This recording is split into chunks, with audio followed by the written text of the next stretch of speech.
Ipswich Town hit the road to take on Hull City, hopefully flushing that 0-0 home draw to Wrexham firmly in the toilet. Town obviously registering 2 back-to-back 4-1 victories in their recent away games. It's Talking Town, it's the match preview, and it's live.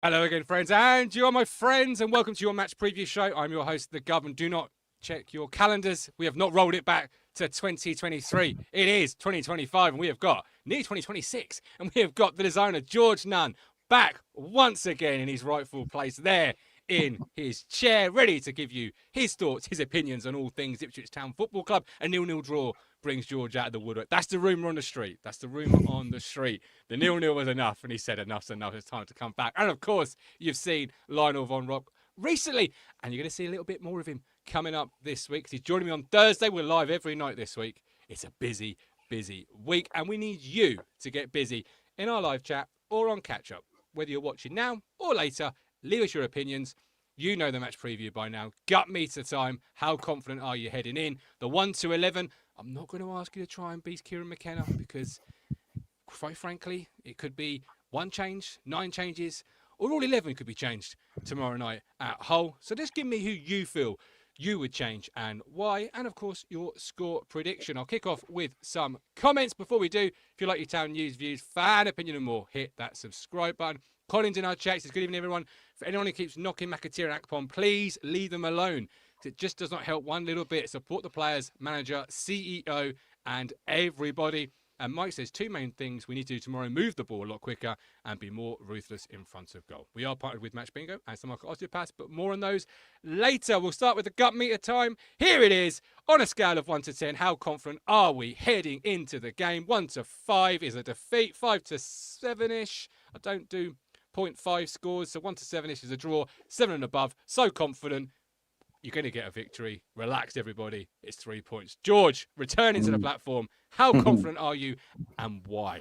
I just have to scribble out all of my notes after Colin's comment. 7-ish. 7. Okay. All right. So draw, bordering, win. Yeah. Why? I don't know. The honest answer is I don't know. It's a bigger thing, right? I think how we aren't winning more games is beyond me, but something about us just doesn't look good enough. So it wouldn't surprise me at all if we beat Hull tomorrow, but something tells me draw. But yeah. Which, in context, wouldn't be a bad point. Hull are inside the top 6.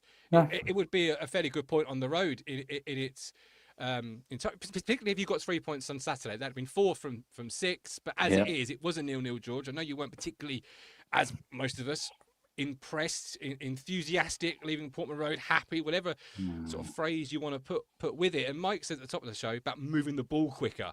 How did you see that 0-0 performance and our ball movement? What left you most dissatisfied from Saturday? I think that's a pretty good shout, really. I think just the dynamism of it, the tempo of it just felt a bit lacking. And all season we've had moments, and in various games more moments than others, but at some points we look unplayable to me. The squad we have looks like it's full of quality, but just for some reason it's just not working, and I don't. I mean, I can't put my finger on why. You know how much I know about football, but it just doesn't look like we are going to kick into that gear. I think that's what's starting to get concerning for me, is that I think a few weeks ago it felt a little bit like, okay, yep, this is it. And it's not like our results have been fine over the last few weeks, no complaints, but there's something about the football that just doesn't quite look like it's clicking into gear for me. And I think that's just 2 or 3 positions that we really need to still sharpen up on. I mean, you often have tactical conversations. So when you say you're not quite sure to put your finger on it, that does set the alarm bells in me. And I'm sure Kieran McKenna and Martin Pert are working round the clock to obviously put their own finger on it. Because you're right, it has been stop-start, a false dawn, full one, or here we go, Norwich, or here we go. And it's all almost sort of, go, or no, we're not going. But I think international breaks haven't helped that in terms of momentum and stopping that dead in its tracks. Alex, welcome into the show. Your confidence heading into this game on a scale of 1 to 10, and why? I think a 6. Okay. When I looked at these 3 games, I think I had it in my head that beat Wrexham Saturday just gone, draw at Hull, then beat Oxford. But with the 0-0 draw on Saturday, you've maybe got to go to Hull and win. Because they generally say, 2 points a game, so you're looking at sort of 7 points out of 9. But Hull are a good side, Hull have got players like Ollie McBurney, players that have been at this level and know how to do it. And I think, like we said, it is concerning for me about the speed we're playing at the moment. Because if you look at what brought us success, it's that quick, transition the ball from back to front quickly, and sort of catch teams on the break. But you watched the game on Saturday, and I lost count of the amount of times that it would get passed out from Christian Walton, and they would physically stop, and you could see that they were looking for where to put the ball, and that's not a McKenna style. It doesn't seem like we haven't got that link up yet. Yeah, so I was reading Colin's comment there to say we could be on 9 points. How would you like that answer on a postcard? But we're not on 9 points, and we've just been relegated from the Premier League, and obviously a lot of expectation coming into the campaign. Mike said, trouble is we never know if you're going to turn up. We're consistently inconsistent, which sort of plays into another comment we got earlier from Charlie saying a draw is bad tomorrow. So you've both kind of gone in the draw range, but Charlie says a draw is bad tomorrow because you didn't beat Wrexham.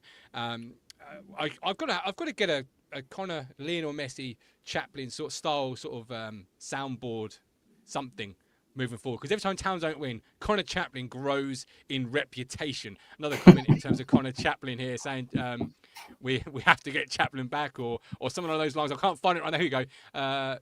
No, Ewan says people keep saying Chaplainship has sailed for me. He would add so much to this team. It's a running theme here on Talking Town. Every time Town win, Chaplin sort of isn't spoken about. The moment we don't win, Chaplin goes from prime Daryl Murphy. He's now at Lionel Messi stage. He's now the answer to all the 10 phrases. I joke, of course, but he is a very good player. But I don't know if he'd be the answer in this current moment in time. And do you agree there, Alex, before you sort of move on into sort of selection, that the inconsistency does play itself into a little bit because of the inconsistent lineup and the constant tinkering, and you've just had an international break and then you see some more changes on Saturday, you're going to get even more you expect tomorrow. That can't help, can it? No, it can't help, to know whether you're playing, 1 week to the next. It should be, at this stage now, we should be sort of seeing a settled 11 with maybe 2-3 changes, but you're not, and it's just how can you expect those relationships to build and for players to know where each other are going to be if you're let's say you're Chuba Akpom, for example. You started on Saturday, you might not start for another 2-3 games. Yeah. No. But it's also down to the player to I say it's down to the player to give the manager a headache. But obviously, Jaden Phillips has been one of our best players, George, and he's found himself in and out of the lineup. Where are you on the inconsistency of or rather, the consistency of the inconsistency of the selection, as I mentioned there? I don't have a massive issue with rotation, to be honest with you. I think it's hard to put a finger on where the inconsistency is coming from, but I think my concern at the moment is is really there's no consistency when players when that change is made. So maybe Philogene and Clark aside, in terms of swapping them out, similar players, similar-ish kind of style, similar-ish kind of levels. Whereas Azon and Hurst couldn't be much different. Akpom and Nunes couldn't be much different. McAteer and Eggerly couldn't be much different. Like there's too much needing to change for me when we make those changes. There's no, it just kind of spoils what flow we do have often, not always. And sometimes the opposite is true. We wait all that time for the subs to be made and it completely changes the team for the better. And I think we just don't know what we're going to get from one week to the next. Like my biggest frustration with Wrexham was not the changes, wasn't the subs particularly. It was that Wrexham offered absolutely nothing. Like they may as well have not been there. They may as well have stood still all game. And I'm still not convinced that we would have scored. Like it was that dreary, really. Yeah, to me. And I agree. And I'm not trying to be like, and I know we could be in a much worse position. But for me, we should be doing better. We should be seeing more consistency at this point. So before we go on to the selection, I just want to jump in there because we had this sort of conversation yesterday on the podcast in terms of not many fans would disagree with you, but equally those same fans, and I'm one of them, would also then say, how do you marry that up with the league table? Because you speak about that, and I don't think you're too far wrong. But the league table tells you a completely different story. Win tomorrow night, you're into the top 6. Win the game in hand, which every football fan always wins their game in hand in their head. That's just the rule. You're suddenly knocking on the top on the door of the top 2. So in hearing you speak, I'm thinking, we're bottom 4, bottom 6, bottom 8, and a lot of fans feel the same. But the league table doesn't tell you that. So how do you marry that up? I think the frustrating thing for me is that I didn't come into the season with any real expectation of bouncing straight back up again. I don't necessarily think we have any divine right to be in the top 6. I don't necessarily think our squad is the best squad in the league, but there's something about the squad that isn't marrying up to the performances. That's the frustrating thing for me, is that they just don't look like they are playing as well as they could play and playing as well as we know a McKenna coached team can play. And that's what's frustrating for me. I think there are a couple of players that are not good enough for this squad, and when players that are come back, I wouldn't expect necessarily. I'd expect them to struggle to stay in the 18 or however many it is these days.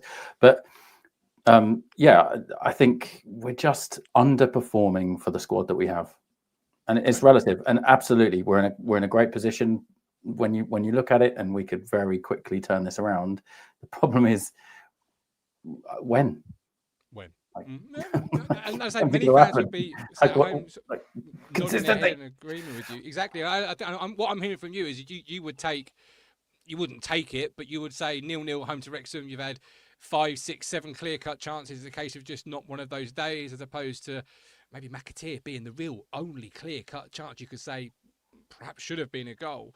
And Nick, who I saw a video online of Nick Muller being mobbed almost by his adorer in public. The mustard man, Nick Muller, says subs always seem late. Shan says we say in the army there are no poor soldiers, only poor officers. It's about the ability to motivate the troops.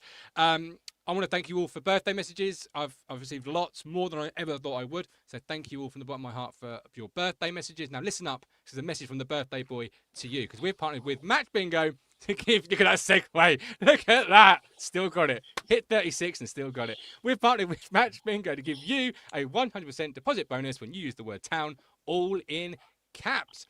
The deposit minimum is £10, and one is bonus cash and can't be withdrawn. The winnings can be, so you get a 100% deposit bonus when you use the word town, all in caps. Terms and conditions apply. Over 18s only.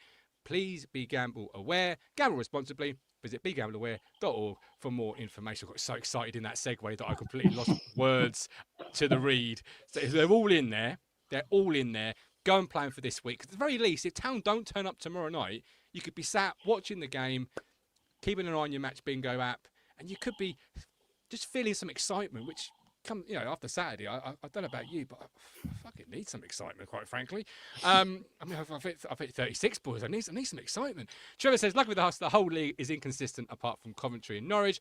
And Duncan's gifted 5 Talking Town memberships. 5 lucky people are now Talking Town members. You get access to the Discord as a thank you, extra content. Membership also gives you a discount on merch. Check it out on the Etsy store. Right, 1 to 11. Here we go. This is quite simple. Oh, I don't know what happened there. This is quite simple. I'm not going to ask you for your 1 to 11s. I want how many changes you're making, who you're changing, and why. And Duncan, we appreciate your generosity. Thank you ever so much. Thank you, my friend. I really appreciate it. And I hope you're well. We must catch up soon. Right, Alex. Okay.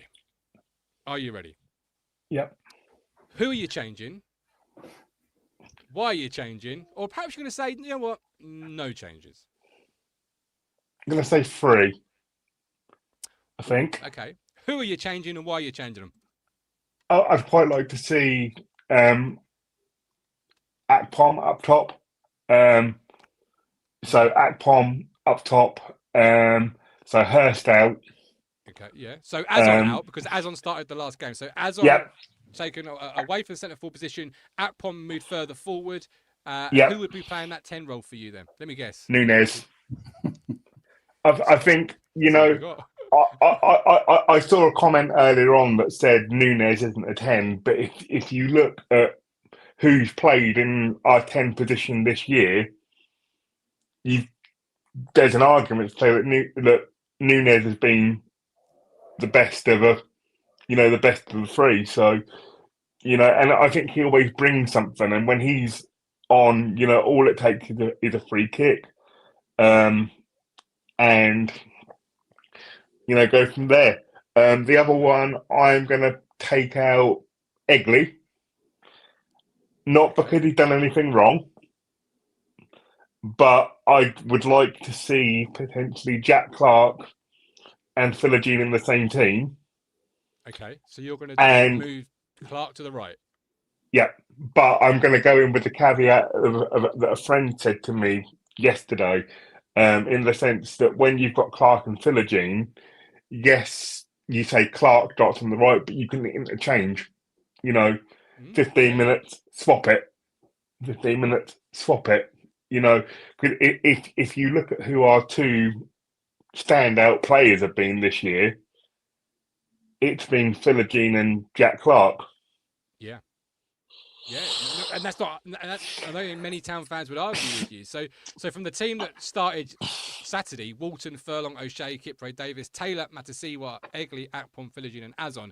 You're taking Azon out of the side, moving Akpom further forward, bringing Nunez into the 10 role, removing Egley from the right-hand side and bringing Jack Clark in. And you had a third change. So who's the third change? I did. Hang on, I've got myself confused now. Let's say 2 because you want to settle on 2 now. All right, okay. I've got myself confused because I feel like Bruce Forsyth Generation Game. Are you sure you're settling on? Are you sure you're settling on 2? Yeah. Oh, 2. All right, okay. 2 changes for Alex. I made a terrible error. I don't know who Duncan Dean is, but Duncan Dean always gets a shout out on these shows when it should be Dominic Dean. Dominic Dean with a fantastic generosity. And Duncan Dean, wherever you are, whoever you may be, I'm sure you're a wonderful person as well. But Dominic Dean is the generosity king this afternoon. So thank you, Dominic. I don't know who Duncan Dean is, but I'm sure he's a great person. He always gets shouted out by me, George. Every time I get that, I don't know why.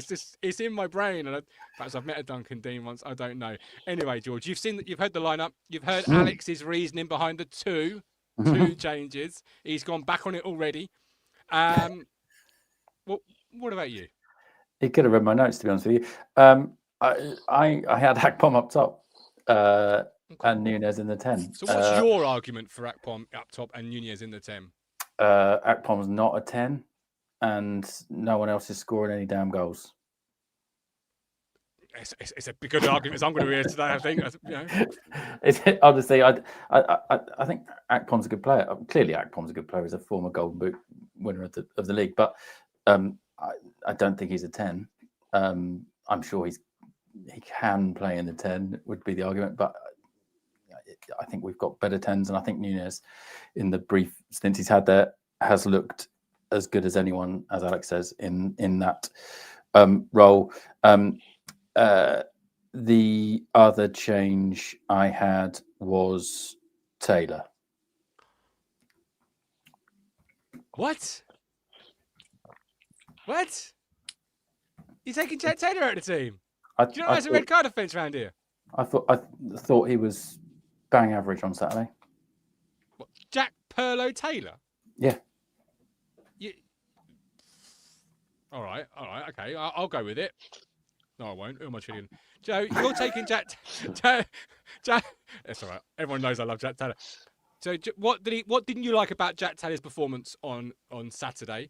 And I imagine you're going to bring in Jens Karius, not Cameron Humphreys, in replacement. So, what do you feel Jens Karius is going to bring to the midfield that Andre Perlo Taylor can't? I thought he was pretty average on Saturday, and I think rotation is inevitable, and I think I would rotate him, to be honest, based on that performance and the fact that he was likely to be rotated anyway. So I think Jack Taylor's been great this season. I just thought it was probably his most ordinary performance on Saturday, I'm afraid. It's nothing other than that, really. I think that's a change that I would make. I don't think you can take Matchday out. No. After the last month or 6 weeks or so. And the rest, I think, is I've got question marks against Walton if Palmer's fit. I don't know when we're expecting him back. And I think Furlong is the best right back we've got. Yeah, okay. I've got a couple of questions for you both. I'll start with you first of all, because you mentioned the goalkeeper. That was a question that was obviously raised at last week's fan forum. Walton's been doing really well, or something on those lines. Is there a conversation, or is it Palmer's? Is it Palmer's for you, or is it Christian Walton? Where are you on that debate? Because for me, Walton's come in, done a good job, but it's Palmer's shirt. Where are you? Yeah. I think Palmer's distribution is better than Walton's. He looks more confident with the ball at his feet than Walton, and that's pretty much it. They're both, more than decent goalkeepers, but I think Palmer's our number one for me.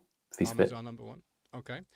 Alex, to you, you've both gone for two changes in a week where, for the first time in a long time, you could probably argue 11 could be changed. Or certainly, oh yeah, there'll be 7. I'm not. I don't think at it'll least be it was sort of 7. So if you had to name that third, because I know you're desperate to, really. That's why I've circled back to it, because you don't start with 3 and come down from 3. Who would be? And don't say Jack Taylor, just to follow George. All right. No. Because you know the rules around here, straight red.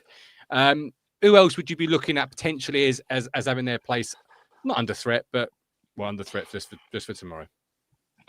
I like Jack Taylor. I think being an away game, I think Jack Taylor's more likely to start. The only other one that seemed to stick out to me potentially would be Grieve for Kipray. Not because Kipray's done anything wrong, but it's just a case of that seems to be a change that McKenna likes. Greaves for Kipray. Whether it's because Kipray can't do 3 games in a week, I don't know. I must confess, out of the two, I'm more of a Kipray fan. Give me Kipray over Greaves any day. But so probably Greaves for Kipray. And it's a return to his old club for Jacob Greaves, so that very well could be the case. And George, me and you often have conversations about player development and loan spells and the need to play to develop. And one of the old sort of sayings in football is partnerships and the need to develop your partnership, particularly through the spine of your team. Mm-hmm. Are you surprised, or are you of perhaps the more new school of thinking, in the sense of I'm constantly surprised we tinker with that position next to O'Shea? I feel it's a position, I'm old school mentality. You get a partnership, you find one you like, it's the spine of your team, and you run with it until one of them can't play any longer. But he continuously brings in Kipray, then brings in Greaves. Does that surprise you, or are you more McKenna style of thinking? It surprises me more than any of the other rotation. I think that's, for me, the 2 centre-halves are the ones that I would tinker with least. But I mean, am I surprised that McKenna does it? No, of course I'm not. But and I don't mean that in a facetious way. Like I'm just not. I'm certainly knows what he's doing. But that's the one that surprises me. That's the one that kind of says if it's rotated, he's not sure what the best partnership is. But I don't know. And the chatter are mentioning Sindra Valiegli in sense of playing in the number 10. We know from recent interviews from Sindra Valiegli that he sees his potential long-term future as a number 10. Any temptation from either of you? Alex is shaking his head. George is nodding his head. They're either agreeing but shaking their head in different ways, or they're disagreeing. So I'll start with the person shaking their head. Alex, you're not tempted to see what that looks like potentially tomorrow night? No, I don't think so. I think, for me, he's 19 years old, come over, done well. And I think if you start potentially messing him about, does he know where he's gonna? Is he in the 10? Is he on the right? So for me, you bring him in and you give him this year, on the right, let him settle into the UK fully, and then you maybe look at it next year if he does believe he is a 10. But I think, he's coming in, he's doing well. Don't tinker with him too much. So you want to get this young player playing regularly, performing well in a position before you potentially look to add some alternative positions to his arsenal. George, you were nodding your head. So is that something that you'd be looking more at now? Not necessarily, but I am a massive fan of Eggley. I think that he looks like, I know he's only just 19, but he looks like a player that is just full of confidence. And if you put him somewhere, he will just be like, sure. I wouldn't be worried about, and this is from a distance, but I wouldn't be worried about messing with him at all, because I just feel like he wants to play centrally. He's made that really clear. He's also strikes me as being very happy to play on the right. I would be giving him as many minutes as he can handle. Like, for me, unless he's injured, taking him off with 10 minutes to go and bringing McAteer on, or 15 minutes to go, whatever it was unforgivable on Saturday. Why? I don't want to upset Colin, but McAteer is one of the worst footballers I've seen for a long time. And I've not seen anything in him that is endearing. And I don't say that lightly. I just and that's nothing to do with him missing a sitter. Everybody's missed a sitter, but everything he did was poor on Saturday. And I know he wasn't on long, but everything he did, within 3 seconds he was offside. I don't think he played any successful passes. He just looks off of it. And whether that's just because he's not settling in, or he's just not got confidence, and I get that this kind of thing doesn't help with that, but that doesn't make it okay to be playing like it. It's just, I'm sorry, I'd rather see Humphreys on the right side. Honestly, I think he had a shocker, an absolute shocker. You're not a fan. I wish I was. I wish I'd seen something. Well, you don't want to not be a fan. That's the thing of it, isn't it? Of course I don't. No one wants to be not a fan. They will desperate for to do well. I'm sorry, but I don't see it, and I haven't seen it in any. Even when he's done all sort of there's been glimpses immediately after it. Yeah, it's Ulenbeeked it out for a bloody goal kick. It's just shocking, and but I'd be giving, back to the positive point, just give Eggley every minute he can take. For me, you're not alone. If he's only going to get better and better and better. Yeah, and you're not alone. Obviously, I do a lot of shows. I speak to a lot of football fans. I hear a lot of opinion in the live chat. We've got the Discord. Spend any length of the time on a show or on Discord. A lot of fans are scratching their head in terms of the 12 billion for McAteer. So you're not alone. Adi says, I'll be honest. Sorry, I don't care how much we paid for him. Because we're in that position now. I think you can get carried away with 7.5 million for Nunes and 11 for McAteer. That doesn't matter. I just want him to be better at football. Fair point. Hey, he says some of Egley's passes are world class. At this moment, McAteer is an outfield Murich right now, says Joe Pearson.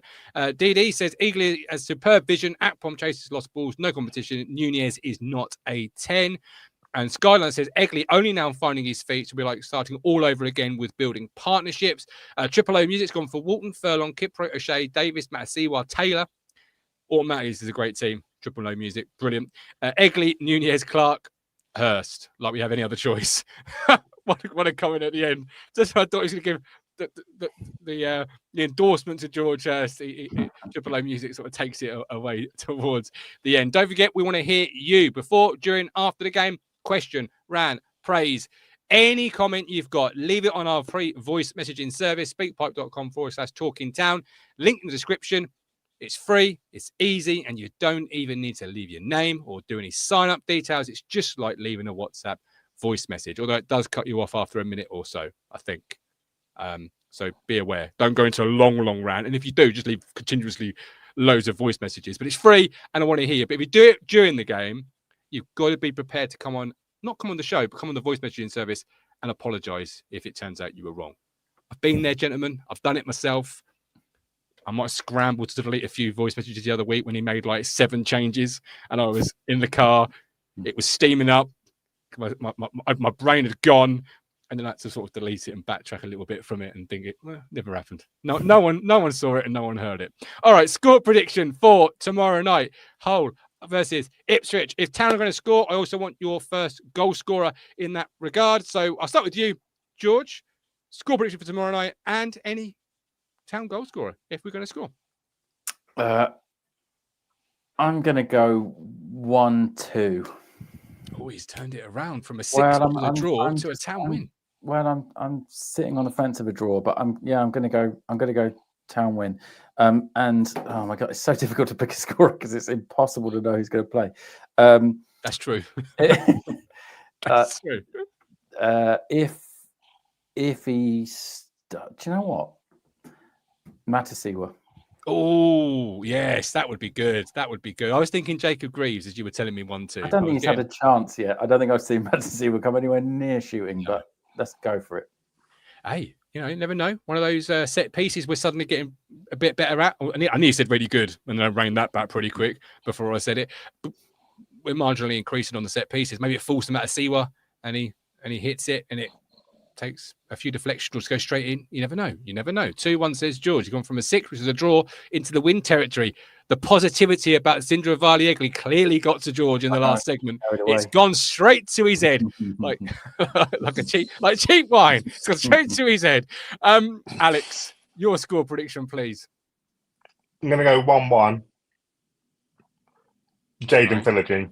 Jayden Philogene. Again, against his old club, Jayden Philogene. Yeah, I like that. I mean, I don't like the scoreline. I'd take a win, obviously. But you're staying true to what you said at the start of the show, bringing it around full circle. We always like that.